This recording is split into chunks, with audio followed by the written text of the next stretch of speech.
Imaginons que je sois propriétaire d'une usine de vélos et que je veux éprouver l'endurance de ma dernière production. Je réunis alors un groupe d'employés et je leur confie une mission. Emmener mon vélo depuis Los Angeles jusqu'à Miami par la route pour tester ses performances. Je leur demande de noter tous les détails. La résistance des freins, la durée de vie des pneus. Puis je leur dis que je vais les attendre à Miami. Après quoi, je prends congé.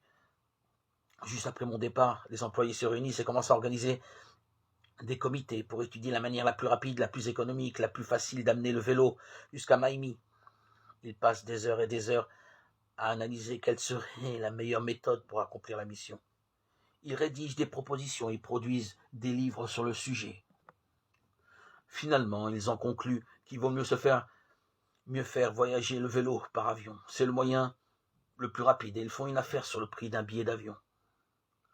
Quand nous nous retrouvons à Miami, ils sont là, tout contents. Ils pensent qu'ils ont fait de l'excellent travail et ils s'attendent à ce que je reconnaisse leur loyauté en tant qu'employé. Mais quand je leur demande un rapport sur les performances de durabilité du vélo, ils se regardent et perçoivent avec tristesse qu'ils n'ont pas accompli la mission. C'est la frustration. Ils ont passé de nombreuses heures à étudier et à analyser les paramètres. Ils ont travaillé dur pour assembler les différentes ressources. Ils ont fait ce qu'ils pensaient être le mieux. Malheureusement, ils n'ont pas accompli la mission. Pas parce qu'ils ne voulaient pas, mais parce qu'ils n'ont pas comprise. Quel est donc le plan divin au sujet de la mission?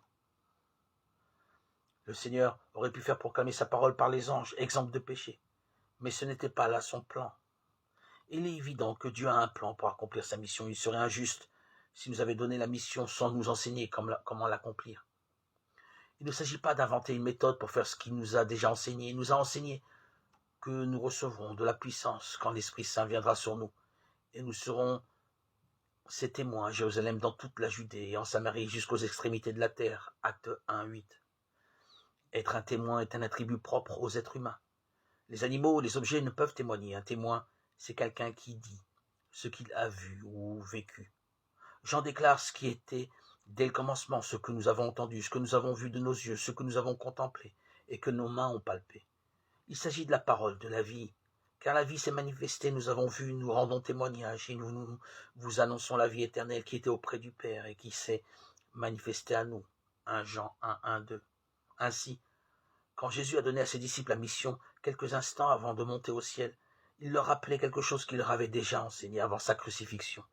Cette bonne nouvelle du règne sera proclamée par toute la terre habitée. Ce sera un témoignage pour toutes les nations.